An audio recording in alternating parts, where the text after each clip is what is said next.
Eh bien bonjour à toi et bienvenue dans cette vidéo où on va voir comment faire de l'étalonnage dans les règles de l'art. Donc j'avais déjà fait une vidéo où je présentais les outils de base tels que le tracking, la différence entre le lift, le gamma, le gain, l'offset, les outils de base et plus généralement la philosophie du logiciel. Mais là on va surtout voir comment faire de l'étalonnage dans les règles de l'art, les principes importants comme le color space, ce genre de choses afin d'aboutir à ce résultat-ci. Donc, avant, on avait ça, et avec notre superbe étalonnage, on arrive à ceci. Donc, si tu veux travailler sur la même plate, tu y as accès sur le site de Blackmagic, c'est la Ursa CD, me semble. Tu vas dans Galerie et tu peux tout simplement télécharger les plates que Blackmagic te propose pour t'entraîner. De toute manière, je te laisse un lien en description, bien évidemment. Donc, nous, on va partir de cette image qui est complètement flat, qui est très décontrastée et très désaturée. Et en fait, quand vous avez ce genre d'image, c'est parce qu'elle était filmée en log ou en RAW, c'est-à-dire que vous allez avoir une image très flat et il va falloir la reconvertir dans quelque chose de beaucoup plus lisible pour vous. Donc on filme dans ces formats-là pour deux raisons, pour avoir une plus grande dynamique d'image, c'est-à-dire plus voir dans les noirs et les blancs, mais aussi surtout pour pouvoir modifier les couleurs, contrastes, ce genre de choses après le tournage et donc avoir la main mise sur notre image en post-production.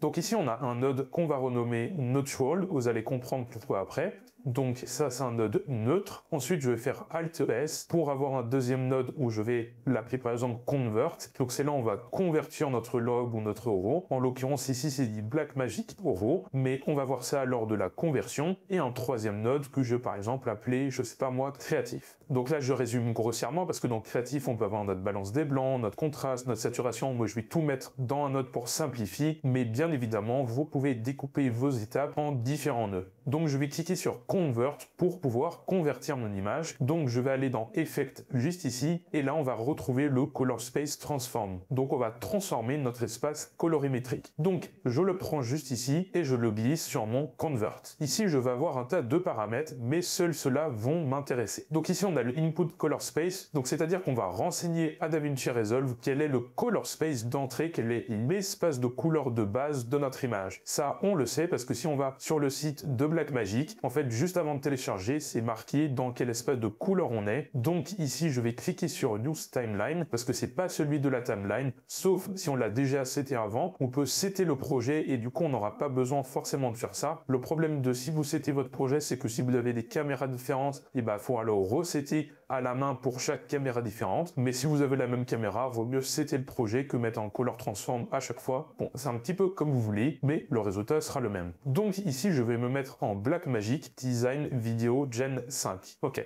Et ici, dans le Input Gamma, pareil, je vais me mettre en Blackmagic Design Film Gen 5. Donc si ça a été filmé en mode film, on met en film. Si c'est en vidéo, on met en vidéo. En fait, comme c'est renseigné sur le site de Blackmagic ou comme vous avez filmé avec vos paramètres de votre caméra. Donc ça dépend des paramètres de votre caméra et de votre espace colorimétrique. En l'occurrence, nous, ça nous est renseigné donc sur le site de Blackmagic. Donc je vais mettre en Blackmagic Design Film Gen 5. Et là, on obtient ce genre de choses. Donc déjà, on est beaucoup plus contrasté et saturé. Et ça commence un petit peu plus à ressembler à une image. Donc ici, si je désactive ceci, on peut voir le avant, après. Je peux également désactiver directement mon nœud en faisant CTRL D. Voilà, petit raccourci, CTRL D, c'est pour désactiver un nœud. Et ceci, c'est pour désactiver tous les nœuds. Donc on peut voir le avant-après d'un étalonnage. Donc ici, on a converti notre espace de couleur, sauf qu'il faut aussi lui indiquer un Output Color Space et un Output Gamma.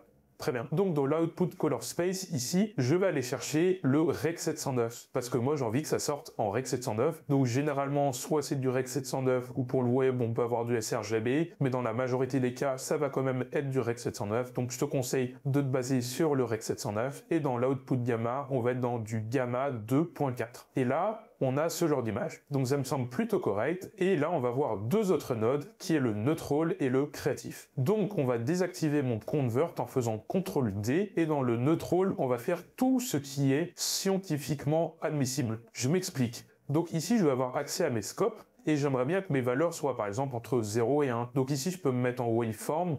ce qui est un petit peu plus facile visuellement pour voir, je trouve. Je vais réactiver ceci et tu peux voir que de base, que les contrastes et couleurs sont plutôt bien ajustés. On n'est pas au-dessus de 1, on n'est pas trop en dessous de 0. Donc je peux peut-être remonter un petit peu les basses lumières et augmenter un petit peu les hautes pour être dans un très bon range. Mais globalement, il n'y aurait pas besoin de modifier beaucoup de choses. Donc c'est pas un problème d'être au-dessus 1023 ou en dessous 0. Ça peut être possible techniquement. Sauf que dans le neutral, on va rendre ça impossible. On va faire des valeurs neutres. C'est-à-dire qu'on va faire des valeurs justement qui ne dépassent pas ces limites. Et après, si on veut, créativement, on va pouvoir faire ça ici dans le créatif. Donc je reviens dans le neutral et on va faire la balance des blancs. Donc par exemple, je vais zoomer sur un endroit qui me paraît plutôt blanc, par exemple ceci, et je vais cliquer sur le white balance ici pour définir ma balance des blancs et je m'assure bien que le neutral soit activé, c'est-à-dire que ici j'ai mon petit carré de sélection rouge sur le neutral et je vais cliquer par exemple ici pour définir la balance des blancs et là on voit qu'on est beaucoup plus bleu maintenant. Donc si je fais CTRL D avant, après,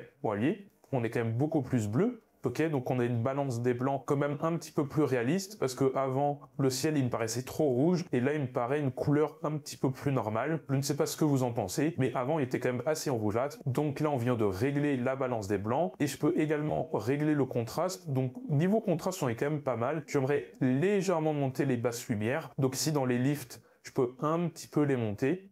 Comme ceci, voilà. Au niveau du gamma, on est pas mal. Et le gain, je peux légèrement monter. Pas trop non plus. Donc voilà, on va pas aller plus loin. Là, on a une bonne image assez bien équilibrée. Donc CTRL D entre le avant-après. Je pense qu'on est quand même mieux maintenant. Et ensuite, la partie la plus fun, ça va être le créatif. Donc ici, on va pouvoir faire un tas de choses. Là, vous êtes libre de faire ce que vous voulez. Par exemple, je peux faire quelque chose comme ça. Voilà. Bon, là, on voit plus rien. En fait, là, je vais pouvoir faire ce que je veux. Là, je suis pas obligé de respecter les règles. Mais justement, on a fait un truc neutre avant. Comme ça, à chaque fois, on peut reset mon truc créatif si on n'est pas content. Et on aura quand même un bon étalonnage dans les règles de l'art. Et maintenant, on va pouvoir s'amuser avec le créatif. Alors, j'ai juste décoché le effect pour avoir un petit peu plus d'espace. Et ici, ce que je vais pouvoir faire, c'est par exemple, dans mes noirs, les rendre un petit peu plus bleus et aussi quand même un petit peu plus noirs. Donc, on se rappelle, les noirs, ce sont les lifts. Nos valeurs basses, c'est-à-dire ceci, ça correspond donc au lift. Donc je vais pouvoir mettre mes lifts un petit peu plus bleus, donc on va être assez léger, et aussi les rendre un petit peu plus noirs. Voilà, quelque chose comme ça. Donc si on compare avant-après, tu vois là que mes valeurs basses sont beaucoup plus froides. Donc je peux également jouer avec le gamma, mais là le gamma je vais le rendre un petit peu plus chaud. Et là, on obtient ce genre de choses. C'est-à-dire que mon gamma est plus chaud, mais par contre, mes lifts sont plus froids. Donc dans les valeurs basses, on va avoir quelque chose de plus froid. Et dans les valeurs moyennes, à savoir le gamma, on aura des tons un petit peu plus chauds. Donc je trouve ça quand même un petit peu plus sympa. Donc je sais pas ce que tu en penses. Ça va être la partie créative. Donc on passe de cette image-ci à cette image-ci. Donc j'espère que cette vidéo t'aura plu et que tu auras un petit peu compris mon processus de création quand je fais de l'étalonnage. Si tu as d'autres astuces et techniques, n'hésite pas à les partager en commentaire et je te dis à la prochaine.